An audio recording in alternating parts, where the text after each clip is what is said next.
Realmente la técnica del bypass, que en 1967 la realizó por primera vez el doctor René Favaloro en Cleveland, en una mujer de 51 años, fue un antes y un después en la medicina, en la patología cardiovascular coronaria, ¿sí?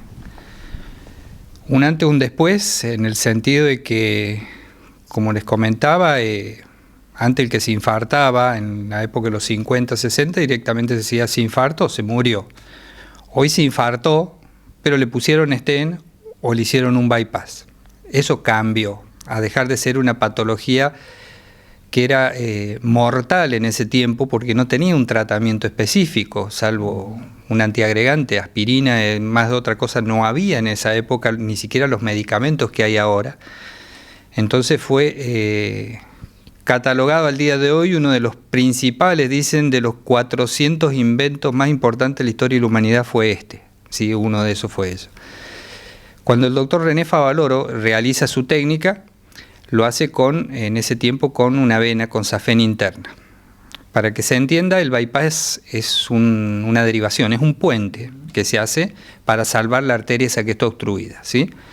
Un poco para que nos ubiquemos en lo que fue esa técnica, que seguramente la estuvieron practicando antes en animales para llevarlo a una mujer en Cleveland, y que tuvo una muy buena evolución, se recuperó muy bien esa paciente en ese tiempo y vivió algunas décadas más, cosa que antes era impensable, un paciente con una patología coronaria grave que pudiera vivir más de 1 o 2 años. Y era muy discapacitante porque pacientes que no se podían mover porque caminaban 2 metros y les dolía el pecho. Bueno, cambió la calidad de vida de las personas, así de importante fue esto, fue un hecho histórico muy importante. Y lo fundamental es que Favaloro siempre lo puso desde el primer día a disposición de todos los cirujanos torácicos y cardiocirujanos de todo el mundo para que aplicaran esa técnica. Nunca tuvo egoísmo que por ahí se suele ver en este tipo de cosas, decir, bueno, poner una patente a un descubrimiento, algo, no. Él lo puso inmediatamente a disposición porque él decía que si esto era importante tenía que estar al alcance de todos. La verdad que un maestro y un ejemplo que bueno, muchos deberían imitar. Sergio, cuando escuchamos que a pacientes se le pone 1, 2, 3 o más stent, esos stent que se conoce con ese nombre, ¿es el reemplazo de venas, de arterias? Bueno, eso fue otro gran hecho importante del stent, ¿sí? Habitualmente, para que diferenciemos una cosa de la otra, ¿sí?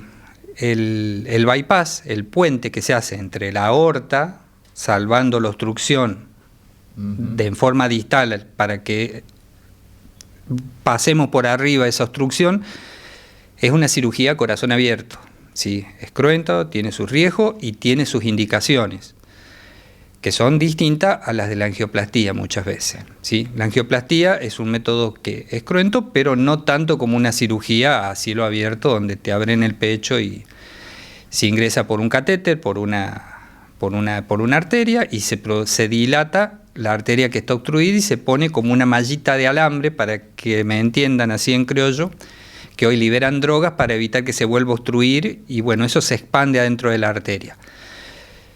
Tanto una técnica como la otra hoy tienen distintas indicaciones, se complementan. ¿Por qué? Porque se angioplastían lesiones más bien distales y se bypassean lesiones más bien proximales de arterias de más calibre.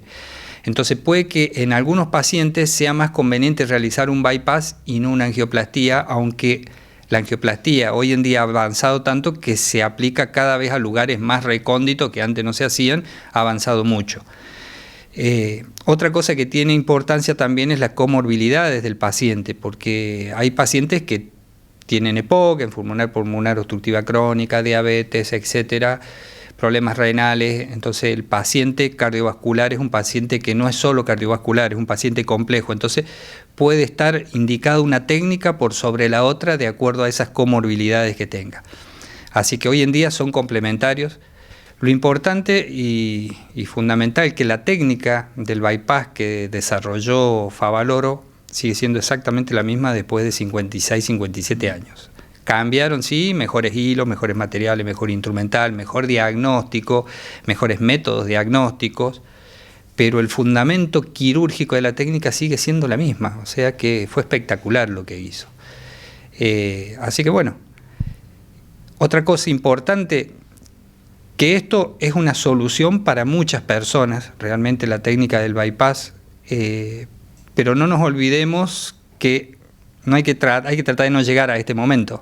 Eso es la parte fundamental, porque si se nos taparon las arterias, porque tenemos una dieta inadecuada, no hacemos actividad física, fumamos, y ese bypass también lo vamos a volver a tapar.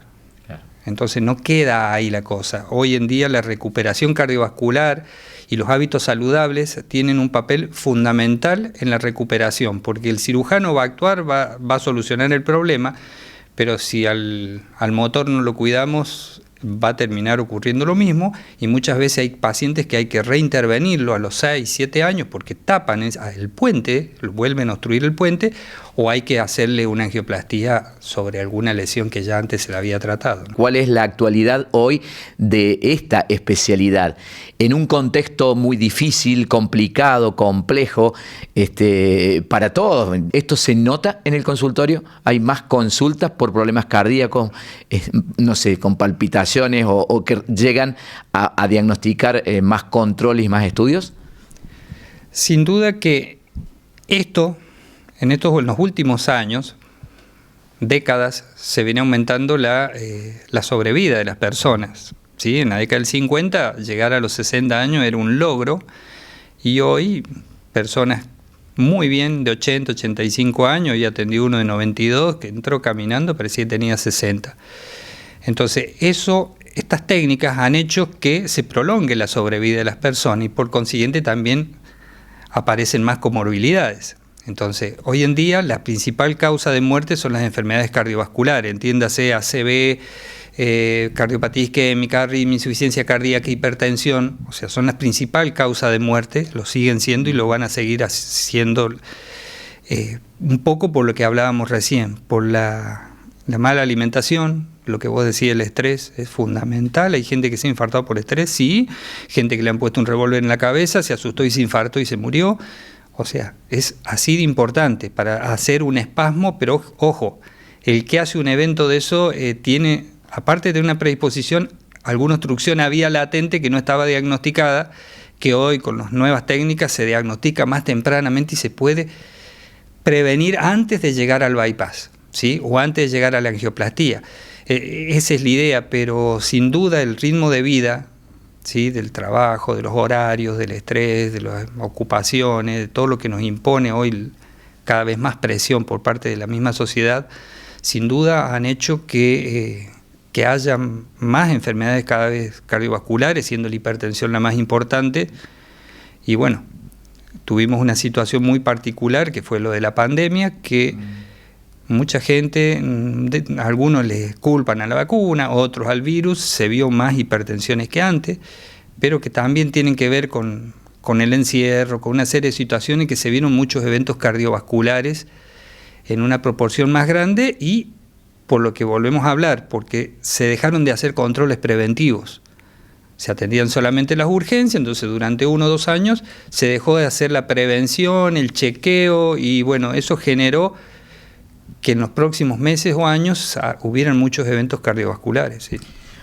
Por último, ¿cuáles serían esos signos de alarma atentos que tenemos que tener por algún riesgo cardiovascular y que nos obligue a intervenir o a convocar a un médico urgentemente? Primero, yo siempre lo comparo con un vehículo, porque me dice, ¿por qué tengo tensión alta, doctor? Y le digo, si te digo por qué, soy premio Nobel de Medicina, porque el 95% se desconoce cuál es la causa. Sí sabemos que hay que tratarla, ¿sí? Y sabemos que si tenemos vida sedentaria, si somos obesos, si fumamos, si comemos comida chatarra, todo eso, o sea, estoy yendo a 180 km por hora por la autovía, en algún momento va a llegar el peaje y va a estar la barrera baja, o va a llegar la avenida Vélez Arfiel y voy a chocar. O sea, voy a chocar. Entonces, lo fundamental es eso, es bajar la velocidad, o sea, tener hábitos saludables, dejar de fumar, hacer actividad física, tener una dieta adecuada. Y bueno, y el estrés muchas veces es muy difícil controlarlo, ¿no? Pero la situación se ha hecho muy, muy complicada por todo lo social, eso que venimos hablando, lo económico. Y bueno, si yo tengo toda esa situación de estrés, obesidad, sedentarismo, y a eso le agrego tensión alta, se agrega la insulinoresistencia a la diabetes, se arma un síndrome metabólico ese tan conocido, y bueno, a eso le agregamos en algún momento falta de aire ante alguna actividad física, subir unas escaleras, que sienta dolor de pecho, un dolor de pecho opresivo, no el dolor de pecho ese que una puntada, cuando respiro me duele, no, el dolor de pecho, yo siempre le digo al paciente, me dice, ¿y no es el corazón? Le digo, no, te vas a enterar cuando sea el corazón, porque es un dolor intenso, es opresivo, con falta de aire, sudoración, es alguien que se pone mal, la cara, muchas veces los médicos que tenemos alguna experiencia, sabemos si el paciente se está infartando viéndole la cara, porque tiene una cara de desasosiego, de desesperación, entonces guarda, se puede estar infartando. Entonces, los síntomas de alarma son esos. El contexto ese de no cuidarse y de ser una bomba de tiempo, más falta de aire ante esfuerzo físico, precordialgia, o sea, el dolor de pecho, cuando hago actividad, salgo a caminar, ando en bicicleta y siento una molestia en el pecho, dejo de hacerlo y se me va. Son todos los signos de alarma de que puede haber un problema coronario, ¿no?